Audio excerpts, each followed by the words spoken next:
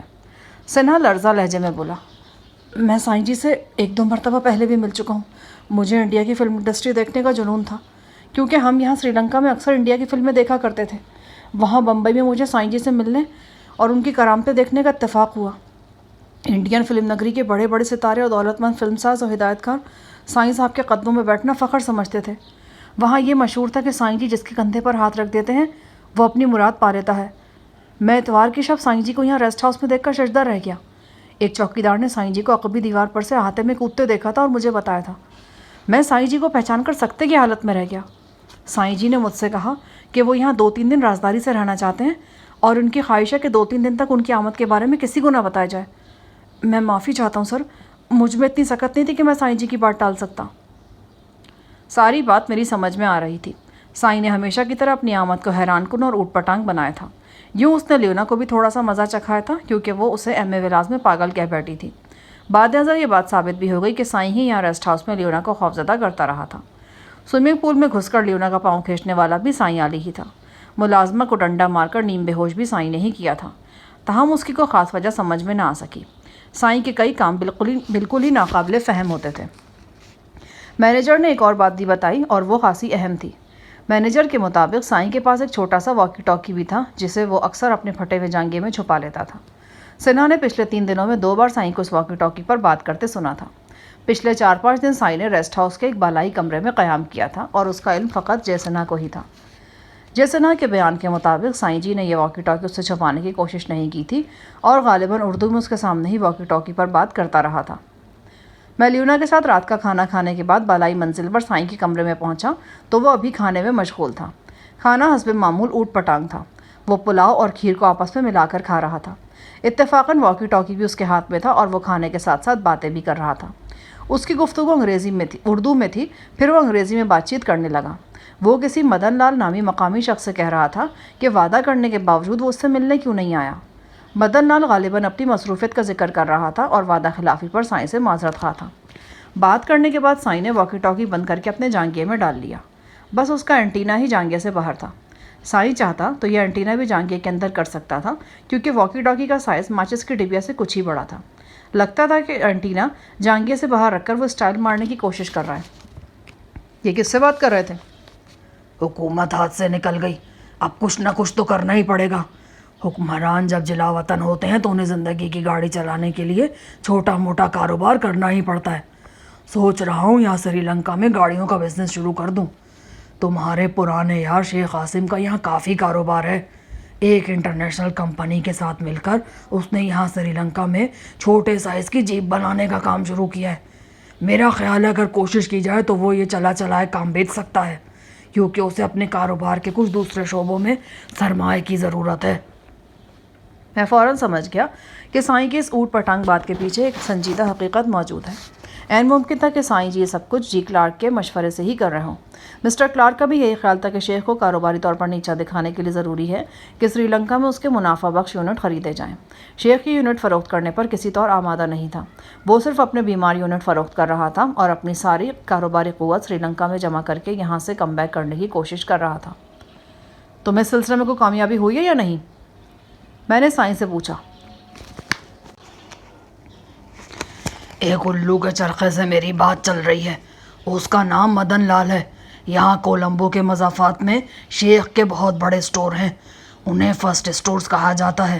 مدن لال ان stores کا head incharge ہے اور پالیسی میکر بھی۔ مدن لال سے میری ملاقات طے تھی مگر وہ نہیں آ سکا۔ کوئی خاص وجہ؟ ہاں، چیپ کی مینوفیکچرنگ کینڈی میں بھی ہو رہی تھی۔ وہاں چونکہ پروڈکشن کا کام بند کر دیا گیا ہے، اس لیے وہاں کی ساری پروڈکشن اور خام مال بھی فرسٹ اسٹور میں آ رہا ہے۔ 500 کے قریب تیار شدہ جیپیں فرسٹ اسٹور میں منتقل کی جا چکی ہیں، اب خام مال سے بھرے ہوئے ٹرالر آ رہے ہیں۔ مدن لال نے کہا جو ہی اسے فرصت ملتی ہے وہ حاضر ہو جاتا ہے۔ میں 1-2 دن انتظار کروں گا، اگر وہ حاضر ہو گیا تو ٹھیک ہے، ورنہ کسی جن کو بھیج کر اسے اغوا کروا لوں گا۔ سائیں علی کی گفتگو نے میری سوچ کا رخ ایک نئی سمت میں موڑ دیا۔ میں شیخ کو سری لنکا میں دیکھنا چاہتا تھا۔ اسے سری لنکا بلانے کا ایک بڑا موزوں طریقہ میری سمجھ میں آ رہا تھا، لیکن اس طریقے پر عمل کرنے میں مجھے کوئی خاص جلدی نہیں تھی۔ پہلے میں دیکھنا چاہتا تھا کہ سائیں کیا کرتا ہے۔ میں نے سائیں سے ایک بار پھر سروج کے بارے میں پوچھنا چاہا۔ اس کے علاوہ میری خواہش تھی کہ وہ مجھے کالونی کے حالات کے متعلق کچھ بتائے۔ سائیں نے بس یہ کہہ کر بات لپیٹ دی کہ کالونی اور سروج بالکل دونوں ٹھیک ٹھاک ہیں۔ وہ گفتگو کا رخ موڑ کر قوسیہ کی طرف لے گیا، پوچھنے لگا، وہ مائی منڈا ٹھیک ہوا یا نہیں؟ اسے جلد سے جلد ٹھیک کرنا ہے، میں اس کی ماں سے وعدہ کر چکا ہوں۔ تم نے 2-2.5 مہینے کا ٹائم دیا تھا، ابھی تو 10-12 دن ہی ہوئے۔ میں نے تمہیں بتایا تھا نا کہ بیماری لمبی ہے، جاتے جاتے ہی جائے گی۔ شوہر کے ساتھ اس کے کافی اختلافات ہیں، میں کوشش کر رہا ہوں کہ وہ ایک دوسرے سے بات کرنے لگیں۔ بس یہ ساری تمہاری ذمہ داری ہے، اس معاملے میں کوئی گڑبڑ ہوئی نا تو اس کے لیے تمہیں ہی جواب دینا ہوگا۔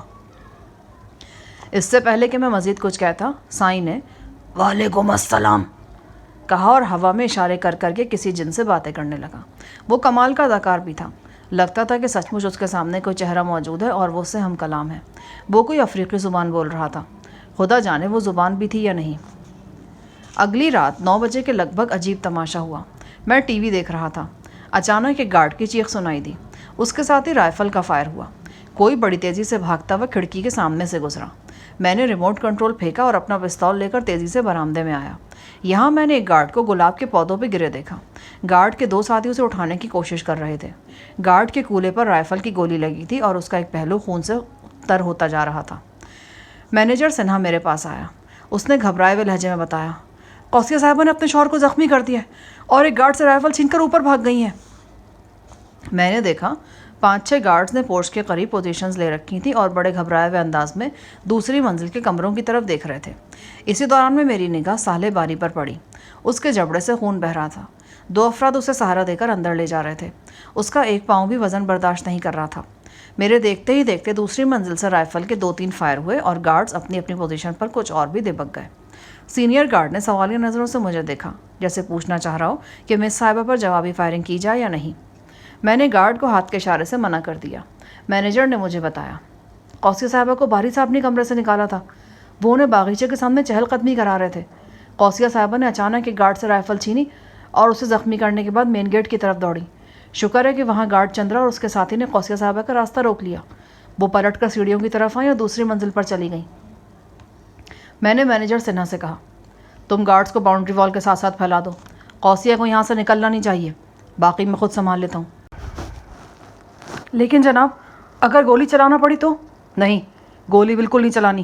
اگر کوئی چارہ نہ رہے تو چھوٹے کیلیبر کی گولی سے ٹانگ وغیرہ زخمی کر دو۔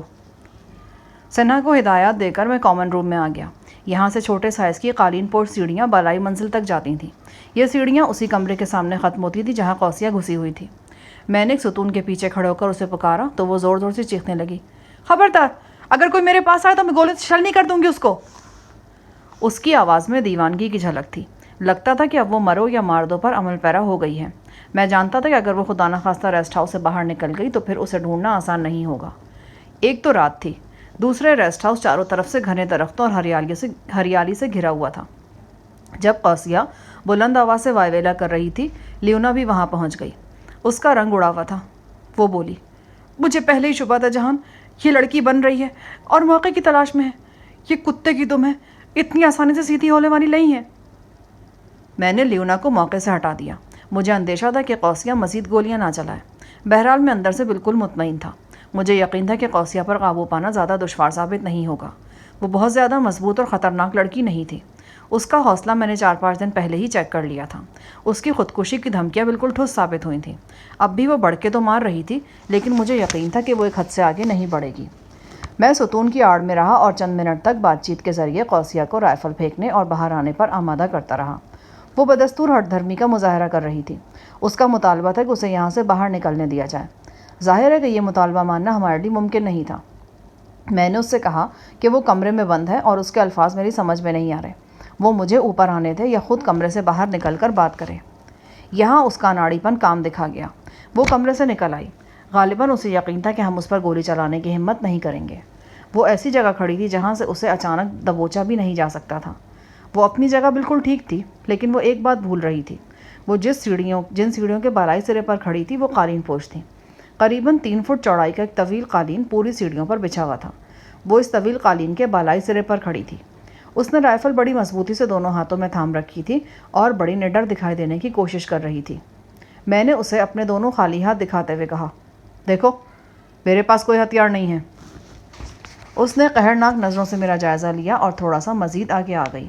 اب وہ پوری طرح قالین پر تھی۔ میں نے اچانک نیچے جھک کر قالین کو ایک طوفانی جھٹکا دیا۔ قوسیہ کے حلق سے چیخ نکل گئی۔ میں نے اس کی رائفل کو ہوا میں اڑتے اور شیشے کی بڑی تپائی پہ گرتے دیکھا۔ قالین کے ساتھ ہی قوسیہ لڑکتی ہوئی عین میرے قدموں میں آن گری۔ گرتے کے ساتھ ہی وہ اٹھ کر بھاگی۔ میں نے پیچھے سے اس کے کالر پہ ہاتھ ڈالا اور الٹا کر ایک صوفے پر پھینک دیا۔ وہ مزاحمت پر آمادہ تھی۔ میں نے تھپڑوں سے اس کی تواضع کی۔ اسی اثنا میں گارڈز بھی دوڑتے ہوئے اندر پہنچ گئے۔ وہ میرے ہاتھوں سے نکلی جا رہی تھی۔ میں نے اسے 2-3 بار اٹھا کر صوفے پر پٹکا۔ اس کی مزاحمت قدرے کم ہو گئی۔ اس کے ناک منہ سے خون رسنے لگا۔ میں نے اسے بازوؤں سے پکڑا اور قالین پر گھسیٹتے ہوئے اس کے کمرے میں پہنچا دیا۔ اس کی آنکھیں حیرت سے پھٹی ہوئی تھیں۔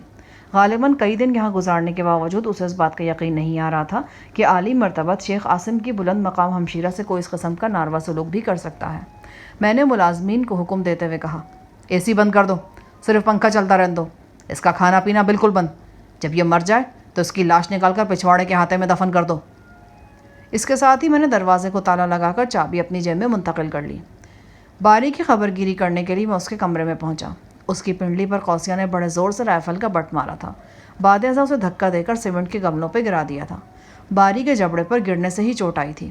ایک گومڑ سا ابھر آیا تھا اور تھوڑی سی جلد بھی پھٹ گئی تھی۔ سنہا اس کے جبڑے پر برف سے ٹکور کر رہا تھا۔ باری، میں نے تمہیں بتایا بھی تھا کہ اس کی طرف سے محتاط رہو۔ بس جناب، غلطی ہو گئی۔ وہ مجھ پر یہی ظاہر کر رہی تھی کہ اس کا رویہ بدل گیا ہے۔ پرسوں سے مجھے کہہ رہی تھی کہ اس کمرے میں بند رہ کر اس کا دل گھبرا رہا ہے۔ میں نے کہا چلو تمہیں تھوڑی سی واک کرا دوں۔ کچھ غلطی گارڈ ڈیوڈ کی بھی تھی۔ وہ قوسیہ کو پھول دینے کے لیے اس کے بالکل قریب چلا آیا۔ قوسیہ نے جھپٹ کر رائفل چھینی اور اس کی ٹانگ میں گولی مار دی۔ پھر اس نے مجھے زخمی کیا اور گیٹ کی طرف بھاگی۔ گارڈ چندرا وغیرہ سے روکا تو وہ باہر والی سیڑھیاں چڑھ کر اوپر چلی گئی۔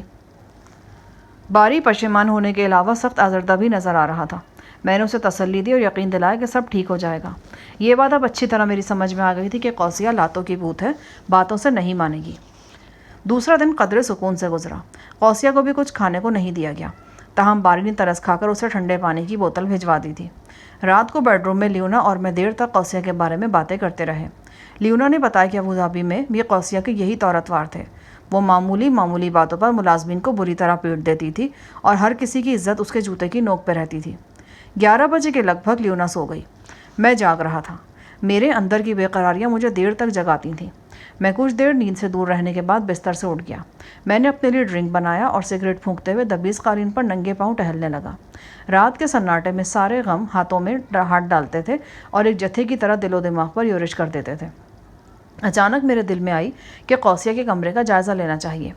میں سلیپر پہن کر نکلا اور خاموشی سے اس کے کمرے کی طرف بڑھا۔ کوریڈور کے آخری سرے پر دروازہ بند تھا۔ میں دروازے کے قریب پہنچا تو باتوں کی مدھم آواز سنائی دی۔ آواز اتنی مدھم تھی کہ اگر رات کا سناٹا نہ ہوتا تو شاید یہ ہلکی سی بھنبھناہٹ بھی میرے کانوں تک نہ پہنچتی۔ میرے اندر تجسس بڑھ گیا۔ میں نے تھوڑا سا چکر کاٹا۔ سیڑھیوں کی طرف سے میں پہلے بالائی منزل پر گیا۔ وہاں سے اندرونی سیڑھیاں اتر کر قوسیہ والے کمرے کے بالکل سامنے پہنچا۔ ٹیوب لائٹ کی مدھم روشنی میں نے دیکھا کہ باری کمرے کی کھڑکی کے پاس کھڑا ہے۔ کمرے کے اندر قوسیہ کرسی پر منہ بنائے بیٹھی ہے۔ باری کے چہرے پر پٹی بندھی تھی اور وہ بڑی لجاجت آمیز لہجے میں بول رہا تھا۔ وہ عربی میں بات کر رہا تھا، لہٰذا مفہوم میری سمجھ میں نہیں آ رہا تھا۔ گفتگو کے انداز سے پتہ چلتا تھا کہ وہ عاجزی اور منت سماجت کے ذریعے قوسیہ کو راہ راست پہ لانے کی کوشش کر رہا ہے۔ ایک دو بار قوسیہ نے بھی عربی میں کچھ کہا۔ اس کے لہجے میں ناراضگی اور کرختگی نمایاں تھی۔ اس کی گفتگو میں نکاح اور طلاق وغیرہ کے الفاظ بھی آئے۔ باری غالباً قوسیہ کو سمجھا رہا تھا کہ وہ اب بھی میاں بیوی ہیں اور اب بھی اسے بیوی کی حیثیت سے پانے کا شدید خواہش مند ہے وہ، جبکہ قوسیہ کہہ رہی تھی کہ سب کچھ ختم ہو چکا ہے۔ باری نے بتایا تھا کہ اس سے سادے کاغذات پر دستخط کرائے گئے تھے۔ عین ممکن تھا کہ ان دستخطوں کو بدترین طریقے سے استعمال کیا گیا ہو۔ بات کرتے کرتے ایک دم باری کی آواز بھرا گئی۔ اس پر رقت طاری ہو رہی تھی۔ وہ قوسیہ کے دل کی سختی کو دور کرنے کی اپنی سی پوری کوشش کر رہا تھا۔ اچانک ایک چنگھاڑ سنائی دی۔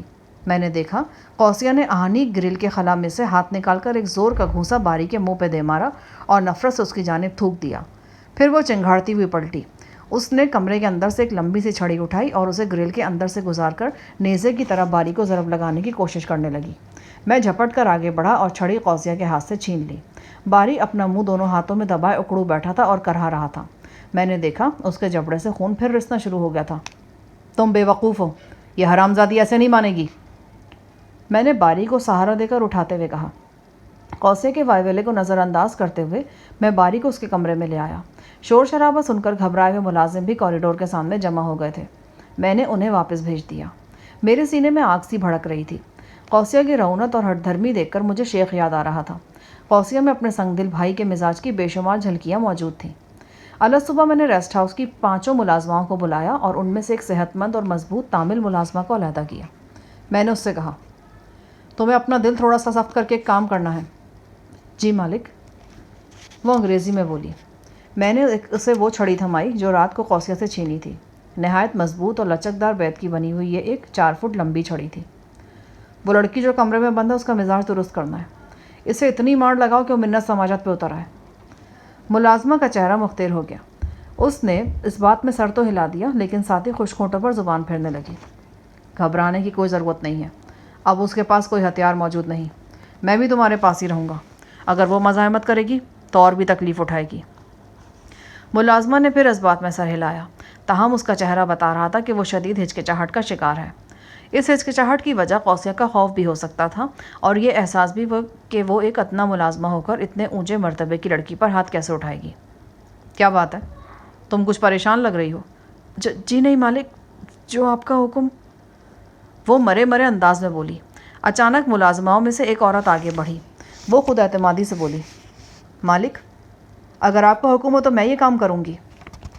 وہ بھی مضبوط جسم کی مالک، صحت مند تامل تھی۔ میں نے پوچھا تو پتہ چلا کہ یہ اسی گارڈ کی بیوی ہے جو پرسوں رات قوسیہ کے فائر سے زخمی ہوا ہے۔ ڈیوڈ نامی اس گارڈ کے کولہے پر گولی لگی تھی۔ وہ اسپتال میں تھا اور اندیشہ تھا کہ اگر وہ معذور نہ بھی ہوا تو اسے ایک طویل عرصے تک بستر پر رہنا ہوگا۔ 28-30 سالہ یہ للیتا نامی عورت ریسٹ ہاؤس کی سیکیورٹی میں بھی ہاتھ بٹاتی تھی۔ ریسٹ ہاؤس میں داخل ہونے والی کسی عورت کی تلاشی لینا مقصود ہوتی تو للیتا ہی یہ کام کرتی تھی۔ مجھے اس کی سنجیدہ آنکھوں میں دکھ اور طیش کا ایک ایسا امتزاج نظر آیا کہ میں سمجھ گیا کہ وہ یہ کام کر سکتی ہے۔ میں نے اسے اپنے ساتھ آنے کا اشارہ کیا اور چھڑی اس کے مضبوط چھڑی اس کے ہاتھوں میں تھما دی۔ کچھ ہی دیر بعد بددماغ قوسیہ اپنی زندگی کی سب سے بڑی حیرت سے دوچار ہو چکی تھی۔ اس حیرت میں بے پناہ تکلیف کا عنصر بھی شامل تھا۔ للیتا میری مرضی کے مطابق قوسیہ کو تسلی بخش مار لگا رہی تھی۔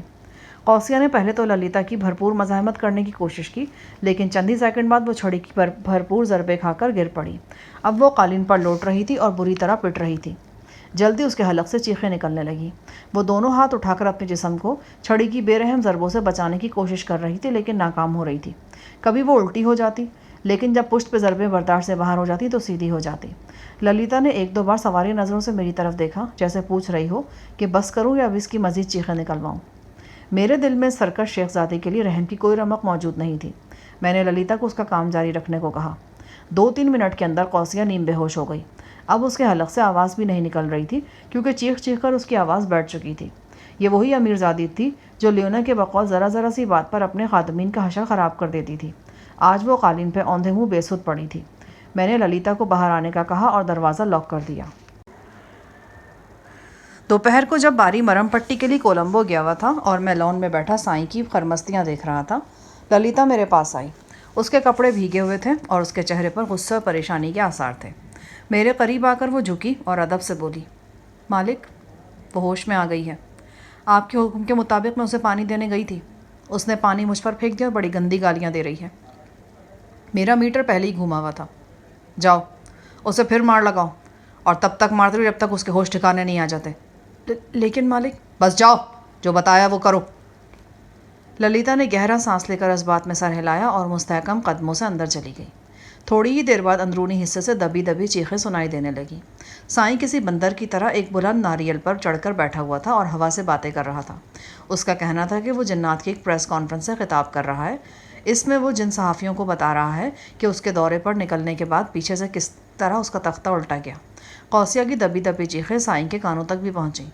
وہ نادیدہ جنات کو مخاطب کر کے بولا، یہ سن رہے ہو نا تم لوگ؟ چیخوں کی آوازیں آ رہی ہیں۔ میرے بعد ملک میں تشدد کے واقعات شروع ہو گئے۔ لوگ ایک ایسی لڑکی کو مار رہے ہیں جو نئی حکومت کے حق میں نعرے لگا رہی تھی۔ کوئی بھی نئے آنے والوں کو پسند نہیں کر رہا۔ سارا ملک مجھے واپس لانے کے لیے دیوانہ ہو رہا ہے۔ عوام الناس کی نیندیں اڑ گئی ہیں، نہ کھاتے ہیں نہ پیتے ہیں، میرے غم میں سوکھ کر کانٹا ہو گئے ہیں۔ آپ صحافی جناتی قدروں کے علم بردار ہیں۔ آپ کا فرض ہے کہ پاکستان کے سارے اخباروں میں اس واقعے کے متعلق لکھیں۔ اس کے بعد وہ مجھ سے مخاطب ہو کر بولا، اس لڑکی کی چیخیں مجھے بہت اچھی لگ رہی ہیں۔ جو بھی میرا مخالف ہو، اس کی ایسی چیخیں نکلنی چاہیے۔ یہی اچھی جمہوریت کا اصول ہے۔ سائیں اشاروں میں اہم بات کہہ جاتا تھا۔ اس بات کا مطلب یہ بھی لیا جا سکتا تھا کہ میں جو کچھ قوسیہ کے حوالے سے کر رہا ہوں یہ ٹھیک ہے، اور سائیں اس سے مطمئن ہے۔ قوسیہ کی چیخیں سن کر ملازمین ہراساں نظر آ رہے تھے۔ ایک بوڑھا مالی درخواستی نظروں سے میری جانب دیکھ رہا تھا، جیسے خاموشی کی زبان میں کہہ رہا ہو، کافی ہو گئی ہے، اب للیتا کا ہاتھ رکوا دیں۔ پتہ نہیں کیا بات تھی، آج کل میں بالکل بے حس ہو رہا تھا۔ ایک نامحسوس سی کرختگی میرے اندر اتر گئی تھی، یا شاید یہ مانوس کرختگی تھی، وہی استاد جہانی کے روپ میں جو میرے اندر پھیل جایا کرتی تھی۔ کیا حالات مجھے پھر بتدریج استاد جہانی کے روپ میں ڈھال رہے تھے؟ یہ سوال کئی بار میرے ذہن میں ادھم مچا چکا تھا۔ وسکی کا آخری پیک لے کر میں اپنی جگہ سے اٹھا اور اندر قوسیہ والے کمرے میں پہنچ گیا۔ قوسیہ بے ہوش ہو چکی تھی۔ اس کی قمیض ایک دو جگہوں سے پھٹ گئی تھی اور وہاں اس کی دودھیا جلد پر سرخ نشان نظر آ رہے تھے۔ بہرحال میری ہدایت کے مطابق للیتا نے اسے مارتے ہوئے یہ دھیان رکھا تھا کہ اسے کوئی زخم وغیرہ نہ آ جائے۔ قوسیہ کے بے ہوش ہو جانے سے للیتا قدرے گھبرائی ہوئی دکھائی دے رہی تھی۔ وہ اس کے قریب بیٹھی تھی اور ٹھنڈے پانی کے چھینٹے اس کے چہرے پر مار رہی تھی۔ تھوڑی دیر بعد ہی قوسیہ کی آنکھوں میں جنبش نمودار ہوئی۔ میں نے للیتا کو باہر آنے کا اشارہ کیا اور خود بھی کمرہ مقفل کر کے باہر آ گیا۔ شام سے تھوڑی دیر پہلے باری کولمبو سے واپس آ گیا۔ اس کی تھوڑی کے نیچے 3 ٹانکے لگے تھے۔ باری کے آنے تک قوسیہ مکمل ہوش میں آ چکی تھی۔ باری کو معلوم ہو چکا تھا کہ اس کی غیر موجودگی میں یہاں کیا کچھ ہوا ہے۔ وہ قوسیہ کے حالات پر افسردہ نظر آتا تھا۔ دکھی لہجے میں بولا، جناب، مجھے لگتا ہمیں تھوڑی سی لچک کا مظاہرہ کرنا پڑے گا۔ اس پاگل نے پچھلے 48 گھنٹوں سے کچھ نہیں کھایا۔ مجھے ڈر ہے کہ کہیں وہ ڈی ہائیڈریشن کا شکار نہ ہو جائے۔ اس سے پٹ کر بھی تم اسی کے بارے میں سوچ رہے ہو؟ بڑے اصیل قسم کے شوہر ہو ویسے۔ وہ جو کچھ کرتی ہے وہ اس کا فعل ہے، میں تو اپنے فعل کا ذمہ دار ہوں جناب۔ ٹھیک ہے، تم جاؤ اپنے کمرے میں آرام کرو، میں اسے کھانا کھلوا دوں گا۔ لیکن جناب، تمہیں کہا ہے نا وہ آج کھانا کھا لے گی، تم بالکل مطمئن رہو۔ وہ اٹھا اور سلام کر کے رخصت ہو گیا۔ میں نے قوسیہ کو کھانا کھلانے کے لیے کچن کا رخ کیا۔ ایک ملازمہ کو میں نے کھانا تیار کرنے اور ٹرے میں رکھنے کے لیے کہا اور خود قوسیہ کی طرف چلا گیا۔ 3-4 منٹ بعد ملازمہ بھی ٹرے سمیت پہنچ گئی۔ میں نے تالا کھولا اور ملازمہ سے کہا کہ ٹرے قوسیہ کے سامنے میز پر رکھ دے۔ ملازمہ ٹرے رکھ کر دور کھڑی ہو گئی۔ میں نے حکمیہ لہجے میں کہا، چلو کھانا کھاؤ۔ اس نے لال انگارہ آنکھوں سے میری طرف دیکھا اور مردانہ لب و لہجے میں بولی، میں نے نہیں کھانا۔ کیوں نہیں کھانا؟ بس نہیں کھانا، تیرا تو باپ بھی کھائے گا، میں نے دانت پیستے ہوئے کہا۔ اس کے ساتھ ہی میں نے ملازمہ سے کہا کہ وہ للیتا کو بلا کر لائے۔ قوسیہ کے چہرے کا رنگ اڑ گیا۔ چند سیکنڈ بعد لمبی تڑنگی کالی سیاہ للیتا چھڑی بدست آن موجود ہوئی۔ اسے دیکھ کر قوسیہ کے چہرے پر ہسٹریائی آثار نظر آئے۔ وہ چیختے ہوئے بولی، اس کو دور ہٹاؤ مجھ سے، اس خبیث کو دور ہٹاؤ، خدا کے لیے۔ للیتا کمرے کے اندر آن کھڑی ہوئی۔ اگر اسے باہر بھیجنا چاہتی ہو تو چلو کھانا کھاؤ. شاباش, شروع ہو جاؤ, میرے پاس زیادہ فالتو ٹائم نہیں ہے. خدا کے لیے اسے باہر نکالو, باہر نکالو اسے. وہ چیخے اور اس کے ساتھ ہی وہ سمٹ گئی. شور مچانے سے کچھ نہیں ہوگا, اگر خیریت چاہتی ہو تو کھانا کھاؤ. قوسیہ نے نہایت خوفزدہ نظروں سے للیتا کی طرف دیکھا. وہ بیت کی چھڑی سوت کر بالکل تیار کھڑی تھی. وہ اشکبار لہجے میں بولی, اچھا میں کھاتی ہوں, لیکن تم اس کتیا کو باہر بھیجو. میں نے للیتا کو اشارہ کیا کہ وہ دروازے سے باہر نکل کر کھڑی ہو جائے. للیتا باہر نکلی تو قوسیہ نے کھانے کی طرف ہاتھ بڑھا دیا. اس کا ہاتھ غصے اور خوف کے سبب کانپ رہا تھا. قوسیہ کو راہ راست پر لانے کا ایک مشکل مرحلہ طے ہو گیا تھا. قوسیہ کھانا کھا چکی تو میں برتن خود اٹھا کر باہر پہنچا. اس کے بعد میں نے قوسیہ سے کہا کہ وہ کمرے کے دوسرے بیڈ کی بیڈ شیٹ اچھی طرح بچھائے اور تکیہ وغیرہ درست کر کے رکھے. کیوں؟ میں نوکر نہیں ہوں. یہ نوکری کی بات نہیں ہے, تمہارا اپنا کمرہ ہے, تمہیں اسے صاف ستھرا رکھنا چاہیے. اگر تم نہیں مانتی ہو تو میں للیتا کو بلا لیتا ہوں, وہ سامنے ہی کھڑی ہوئی ہے. قوسیہ کے چہرے کا رنگ بدلا. وہ کراہتی ہوئی اٹھی. اس کے چہرے پر شدید ترین جھلاہٹ تھی. وہ قریباً 5 منٹ میں بیڈ شیٹ بچھا سکی. شاید یہ کام اس نے زندگی میں پہلی دفعہ کیا تھا. بیڈ شیٹ بچھا کر وہ پاؤں پٹکتی ہوئی باتھ روم میں گھس گئی. میں نے ایک بار پھر کمرے کا جائزہ لیا کہ اس میں کوئی ایسی شے نہ ہو جسے قوسیہ ہتھیار کے طور پر استعمال کر سکے. اس کے بعد میں کمرہ لاک کر کے باہر آ گیا. میں نے دوسرا بستر اس لیے بچھوایا تھا جو وہاں سونے کا حقدار تھا. میں نے سنہا کو بلوایا اور اس سے کہا کہ وہ جا کر قوسیہ کو اچھی طرح سمجھا دے کہ آج اس کے کمرے میں دوسرے بستر پر اس کا شوہر سوئے گا. اگر وہ کسی طرح کا اعتراض کرے تو اسے میری طرف سے پوری اجازت ہے. للیتا اس کی چمڑی ادھیڑ سکتی ہے. اس کے بعد میں نے باری کو بلایا اور اسے بھی سمجھا دیا کہ آج اسے اپنی بیوی کے کمرے میں سونا ہے. باری شدید تذبذب اور بے یقینی کا شکار تھا. بہرحال میں نے کسی نہ کسی طرح اسے ہینڈل کر دیا. اس رات واقعی کرشمہ ہوا. کسی شدید ہنگامے کے بغیر پروگرام کے مطابق عمل ہوا. باری اپنی بیوی کے کمرے میں سویا. یقیناً وہ اس سے کوسوں دور سو رہا تھا, لیکن چھت تو ایک ہی تھی. اگلی صبح میں نے قوسیہ سے کہا کہ وہ نہائے دھوئے. اس نے ابھی تک 15-20 روز پرانی پتلون قمیص پہن رکھی تھی. وہ دیکھنے میں بالکل لڑکا تھی. نہ بال, نہ زنانہ لباس, نہ کوئی زیور. میں نے اس کے لیے خوبصورت ٹاپس اور فیشنیبل کنگن کا اہتمام کیا تھا.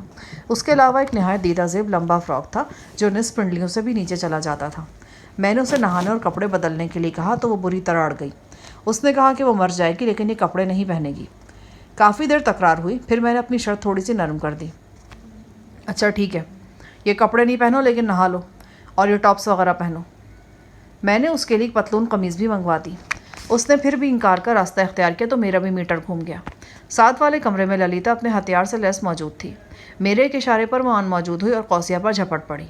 بس 3-4 ہی زوردار چھڑیاں کھا کر قوسیہ کے غبارے سے ہوا نکل گئی. اسے باہر بھیجو, خدا کے لیے اسے باہر بھیجو. میں نے للیتا کو اشارہ کیا. اس نے اپنا ہاتھ روک لیا. قوسیہ نے آنسو بہاتے ہوئے للیتا کو بدترین بددعائیں دی اور کپڑے تولیہ وغیرہ لے کر جلدی سے باتھ روم میں گھس گئی. آدھے پون گھنٹے بعد میں نے اسے دیکھا تو وہ کافی نکھری ہوئی تھی. اس کے بوائے کٹ بال پیشانی پر جھول رہے تھے. اس نے ایک اجلی پتلون قمیض پہن لی تھی. اڑسی ہوئی آستینیں تھیں. مردوں کی طرح گریبان کے 2 بالائی بٹن کھلے تھے. یہ دیکھ کر مجھے تسلی ہوئی کہ اس نے کسی حد تک شکست تسلیم کر لی تھی, یعنی کنگن اور ٹاپس پہن لیے تھے. کم از کم اب یہ دھوکہ نہیں ہوتا تھا کہ وہ ایک لڑکا ہے. میرا دل چاہ رہا تھا کہ ایک اور ویڈیو کیسٹ ریکارڈ کر کے عاصم کو بھیجوں اور اسے بتاؤں کہ اس کی بہن کس طرح ایک آفت زادی سے بندے کی پتر بن رہی ہے. لیکن پھر میں نے سوچا ہو سکتا ہے اس نئی کیسٹ کا ملبہ بھی شیخ کے بے گناہ ملازمین پر ہی گرے اور 2-3 اور بے قصوروں کو پھڑکا ڈالے.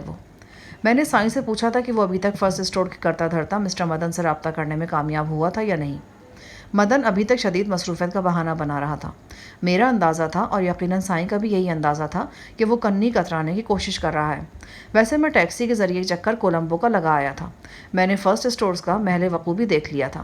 یہ اسٹورز انڈسٹریل ایریا کے بہت بڑے علاقے میں پھیلے ہوئے تھے. یہاں سخت چیکنگ کے بعد ہی آمد و رفت ممکن تھی. باری کے پاؤں کی تکلیف شروع میں تو معمولی لگتی تھی, لیکن پھر اس کا چلنا پھرنا مشکل ہو گیا. اس کی ہڈی میں معمولی سا بال تھا جس کی وجہ سے قدم اٹھانے میں دشواری ہوتی تھی. میں نے ناشتے کے بعد قوسیہ اور باری کے کمرے کا چکر لگایا. میں نے دیکھا باری نے اپنا پاؤں تامچینی کے برتن میں رکھا ہوا تھا اور اس پر نمک والے پانی سے ٹکور کر رہا تھا. اس کے چہرے پر اذیت کے آثار تھے کیونکہ سر جھکانے سے اس کے جبڑوں میں تکلیف ہوتی تھی. میں نے قوسیہ کا شانہ جھنجھوڑ کر اسے اٹھایا. اٹھ جاؤ بی بی, 10 بجنے والے ہیں. وہ منہ بسورتے ہوئے بولی, جاؤ, میں سونا چاہتی ہوں. نیک بیویاں صبح سویرے اٹھ کر کھانا پکاتی ہیں, شوہر کو کام پر جانے کے لیے تیار کرواتی ہیں. اب پرانے چوچلے چھوڑ دو, تمہیں نئے طریقے سے رہنا ہوگا. دیکھو تمہارا شوہر کتنی تکلیف میں ہے. اور تکلیف بھی تمہاری وجہ سے ہوئی ہے. چلو اس کی مدد کرو. میں کیا کروں؟ پہلے ہاتھ منہ دھو، پھر ہو سکے تو اس کے پاؤں پہ ٹکور کرو. میں نہیں کروں گی کوئی ٹکور شکور، میں اس کی نوکر نہیں ہوں، اور نہ ہی تم مجھے نوکر بنانے کی کوشش کرو. شوہر کی خدمت کرنے والی نوکر نہیں ہوتی، بیوی ہوتی ہے، اور وہ اس میں فخر محسوس کرتی ہے. مجھے نہیں چاہیے یہ فخر، وہ چلائی. باری نے گھبراتے ہوئے کہا، جناب رہنے دیں، ٹکور سے زیادہ تکلیف ہو رہی ہے. تم چپ کر کے بیٹھے رہو، میں جانتا ہوں تمہیں کس بات سے زیادہ تکلیف ہو رہی ہے. پھر میں نے گرج کر قوسیہ سے کہا، تم یہاں قالین پہ بیٹھتے ہو یا میں بلاؤں تمہاری استانی کو؟ قوسیہ ایک جھٹکے سے مڑی اور پاؤں پٹکتی ہوئی باتھ روم میں چلی گئی. 5 منٹ بعد وہ منہ ہاتھ دھو کر نکلی تو خود پر کافی حد تک قابو پا چکی تھی. اس نے اپنی اشک بار آنکھیں پوچھی اور خاموشی سے بیٹھ کر باری کے پاؤں پر گرم پانی سے ٹکور کرنے لگی. دیکھو کتنی اچھی لگ رہی ہو، پتہ چلتا ہے کہ دونوں میاں بیوی ہیں. اس نے ٹکور کرتے کرتے جھنجھلاہٹ سے باری کے پاؤں کو ہاتھ لگایا. اس کے ہونٹوں سے تکلیف کے سبب سسکاریں نکل گئی. کیا کر رہی ہو؟ اگر میرے سامنے ایسا کرتی ہو تو بعد میں کیا کرو گی؟ اس کا چہرہ سرخ ہو کر پھر نارمل ہو گیا. غالباً وہ کوئی باغیانہ بات کہتے کہتے سنبھل گئی تھی. بعد ازاں وہ بڑی نرمی اور احتیاط سے باری کے پاؤں پر بھیگی ہوئی روئی پھیرنے لگی. عاصم کی بہن کا دماغ قدرے ٹھکانے پر آ گیا تھا. اب میری توجہ عاصم کی طرف مبذول ہو رہی تھی. مجھ پر یہ دلچسپ انکشاف ہوا تھا کہ فرسٹ اسٹورز کے 2 جڑواں گوداموں میں عاصم اینڈ کمپنی کی ملکیت قریباً 500 نئی جیپیں موجود ہیں. میرے ذہن میں موجود ایک چنگاری شعلہ بنتی جا رہی تھی. میں دل ہی دل میں فیصلہ کر چکا تھا کہ عاصم پر ایک شدید کاروباری ضرب لگاؤں گا. کہا جاتا ہے کہ محبت اور جنگ میں سب کچھ جائز ہے. میں بھی عاصم کے ساتھ حالت جنگ میں تھا.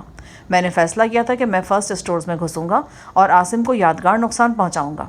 میرا ٹارگٹ وہ 2 بڑے گودام تھے جہاں کمپنی کی تیار شدہ جیپیں کھڑی کی گئی تھیں.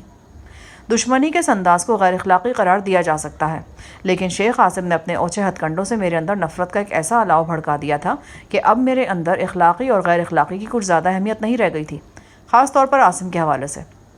مجھے معلوم تھا کہ یہ کروڑوں کا نقصان ہوگا، لیکن یہ ایک ایسے دشمن کا نقصان تھا جس کا ہر فائدہ اس کی طاقت میں اضافہ کرتا تھا، اور اس کی طاقت میرے جیسے بے ضرر لوگوں کو مجرم بناتی تھی. شفتہ جیسی لڑکیوں کی زندگیاں اجیرن کرتی تھی، غزالہ جیسی دوشیزاؤں کو حرم کی زینت بناتی تھی، اور ساحل صاحب جیسے لوگوں کا خون پیتی تھی.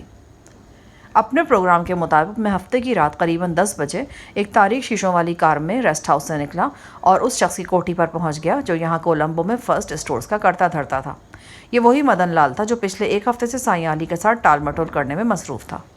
وہ سائیں کا زبردست عقیدت مند تو تھا، اور اس نے سائیں سے یہ وعدہ بھی کیا تھا کہ اگر شیخ سری لنکا کا کوئی کاروباری یونٹ فروخت کرنا چاہے گا تو وہ یہ سودا کرنے میں سائیں سے تعاون کرے گا. لیکن اب وہ کنی کترا رہا تھا. یعنی وہ پاگل تو تھا لیکن اتنا پاگل بھی نہیں تھا. میں سیدھا مدن لال کی کوٹھی پر پہنچا. میرے پاس پسٹل موجود تھا جس پر نہایت جدید سائلنسر لگا ہوا تھا. میری شاندار مرسیڈیز کار دیکھ کر مدن لال کے سری لنکن گارڈز تعظیم سے پیش آئے. میں نے مدن لال کو پیغام بھجوایا کہ میں ایک ابھرتا ہوا پاکستانی صنعت کار ہوں اور کاروباری حوالے سے میرا مدن صاحب سے فوراً ملنا ضروری ہے. میں نے ایک فرضی کارڈ بھی اندر بھجوا دیا. تھوڑی سی تحقیق کے بعد مدن لال کے کارندے مجھے ارجنٹ کام کے لیے ڈرائنگ روم میں لے گئے. چند منٹ بعد مدن بھی وہاں پہنچ گیا. مجھے اندیشہ تھا کہ کہیں وہ مجھے شکل سے نہ پہچانتا ہو، لیکن یہ اندیشہ غلط نکلا. وہ سانولی رنگت اور چست جسم والا 34-35 سالہ شخص تھا. اس کے ساتھ ایک جواں سال میم بھی تھی. خوش شکل لڑکی نے جذبات بھڑکانے والا لباس پہن رکھا تھا. اس کی آنکھوں میں ہلکا سا خمار تھا. لڑکی کو دیکھتے ہی مجھے اندازہ ہو گیا کہ وہ نہایت اونچے درجے کے گاہک پھانسنے والی سوسائٹی گرل ہے. آج ہفتے کی رات تھی اور غیر شادی شدہ مدن غالباً ویکنڈ منانے کے موڈ میں تھا. اسے اندازہ نہیں تھا کہ یہ ویکنڈ اس کے سر پر کیا قیامت توڑنے والا ہے. میرے دل کا موسم عجیب ہو رہا تھا. عاصم اور اس سے متعلقہ کسی بھی فرد کے لیے میرے دل میں رحم کی رمق تک نہیں تھی.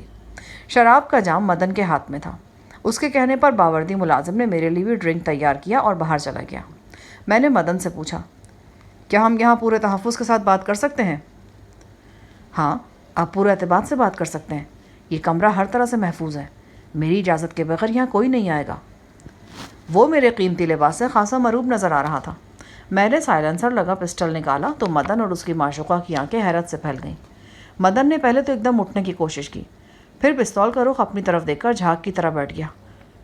کون ہو تم؟ میں تمہارا باپ ہوں. میرا نام شاہ جہان ہے. میرا موڈ ہو تو میں بندے کو بلا وجہ گولی مار دیا کرتا ہوں. ایک دم مدن کی آنکھیں خوف سے پھیل گئیں. اس کے تاثرات نے بتایا کہ وہ مجھ سے غائبانہ تعارف رکھتا ہے. اس نے اپنا لرزتا ہوا جام میز پر رکھا اور خود کو سنبھال کر بولا، میں کسی شاہ جہان کو نہیں جانتا. تم جو کوئی بھی ہو، میں تمہیں بتا دوں کہ یہاں 6 مسلح گارڈز موجود ہیں. تم کسی بری نیت سے آئے ہو نا تو بچ کر نہیں جا سکو گے. میرے اس پسٹل پر بڑا جدید قسم کا سائلنسر لگا ہوا ہے. تو میں شوٹ کر دوں گا نا تو شاید ساتھ والے کمرے میں بھی کسی کو پتہ نہیں چلے گا. یہ دیکھو.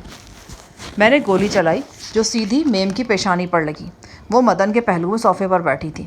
وہ ایک دم جھکی اور اوندھے منہ قالین پر گر گئی. اس کے خون سے سرخ قالین سرختر ہونے لگا. گولی کی آواز بہت کم تھی.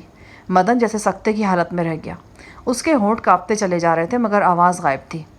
دیکھا، آواز بالکل نہیں ہے، میں نے زہریلے لہجے میں کہا. 5-6 سیکنڈ تک خاموشی طاری رہی. پھر مدن بولا، کیا چاہتے ہو تم؟ چاہتا تو میں بہت کچھ ہوں، لیکن فی الحال تم میرے ساتھ فرسٹ اسٹور تک چلو، گودام نمبر B2 اور B3 میں، جہاں شیخ اینڈ کمپنی کی مینوفیکچرڈ جیپیں موجود ہیں. سوسائٹی گرل کی لاش تھوڑی دیر جنبش کرتی رہی، پھر وہ ساکت ہو گئی.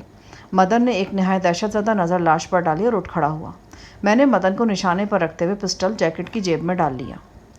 ٹھیک 1 گھنٹے بعد ہم اسٹورز میں اس طرح داخل ہو رہے تھے کہ مدن لال اپنی ٹویوٹا جیپ ڈرائیو کر رہا تھا اور میں اس کے پہلو میں اس طرح بیٹھا تھا کہ پسٹل کی نال مدن کی طرف تھی.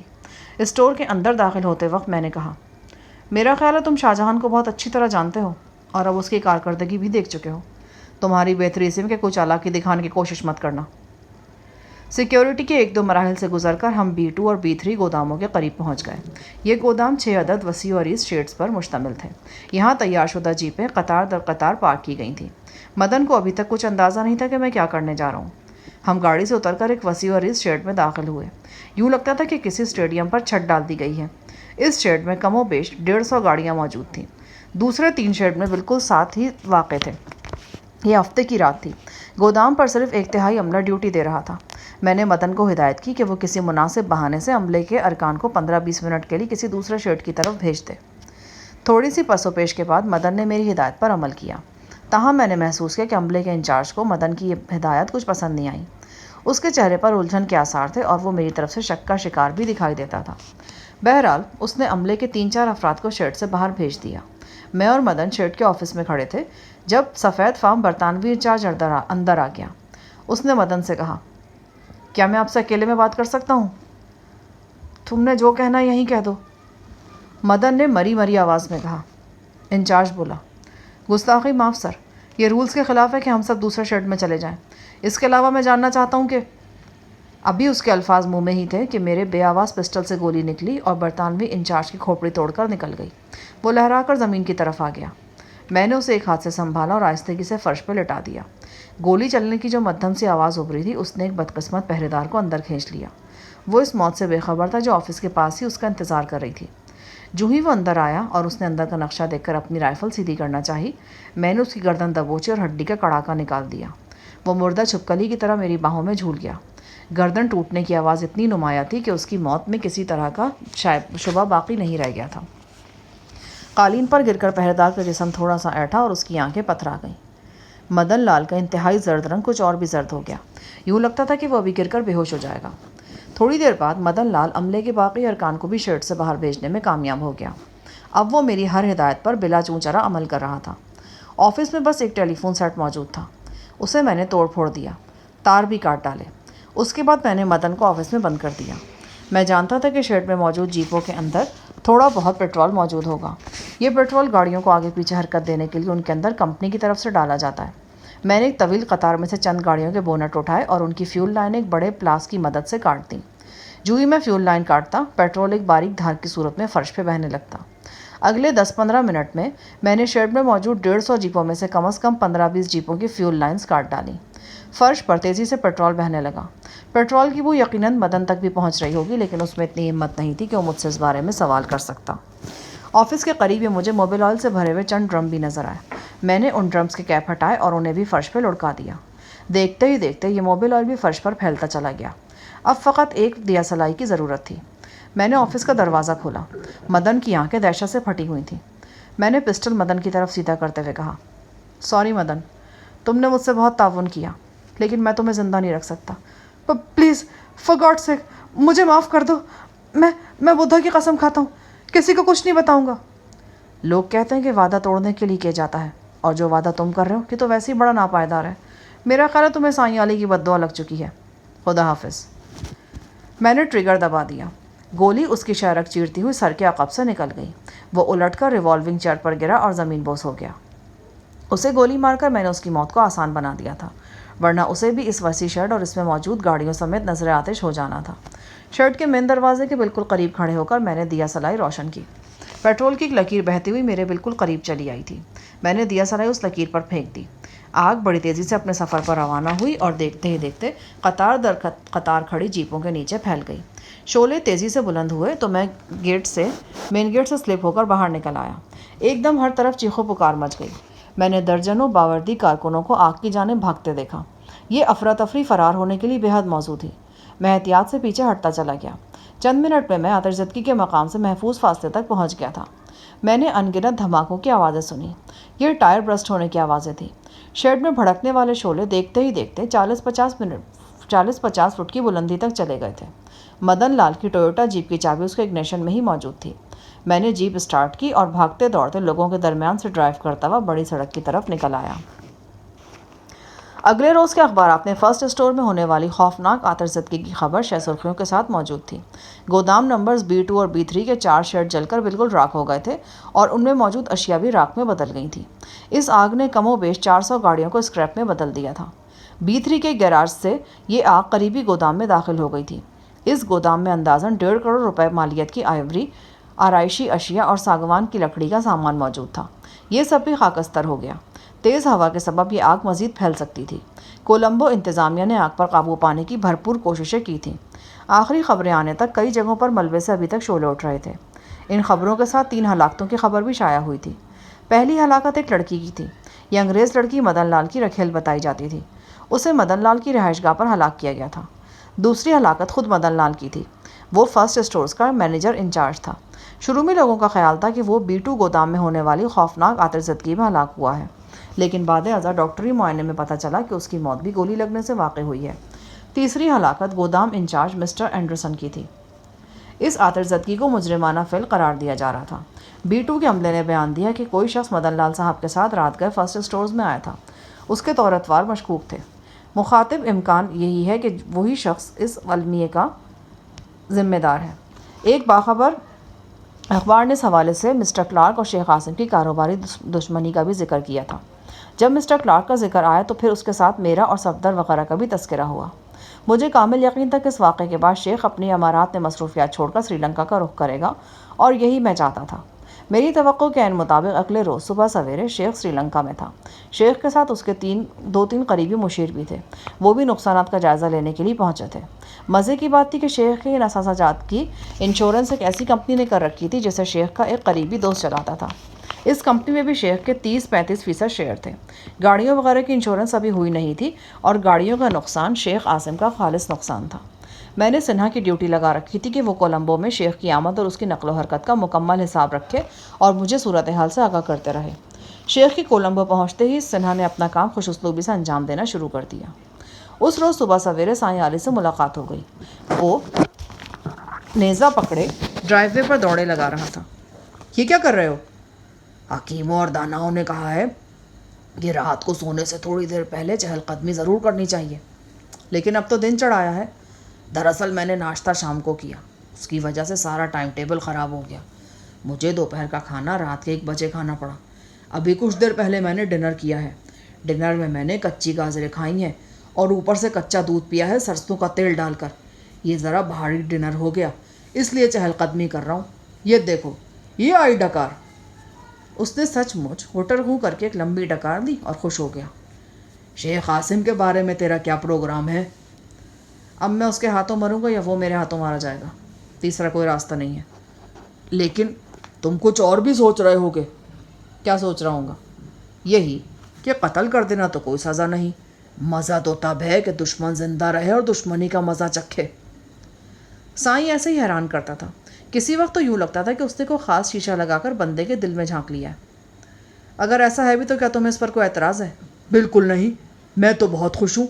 شیخ ان لوگوں میں سے ہیں جن کی اینٹ کا جواب پتھر سے نہ دیا جائے تو وہ ظلم کی انتہا کو چھو جاتے ہیں. لیکن کیا تم اسے قتل کرنے کا ارادہ رکھتے ہو؟ میں نے کہا ہے نا، وہ زندہ نہیں بچے گا. اس کی گردن پر انگنت خون ہے اور ان میں ساحل صاحب کا خون بھی ہے. اب وہ رہے گا یا میں رہوں گا؟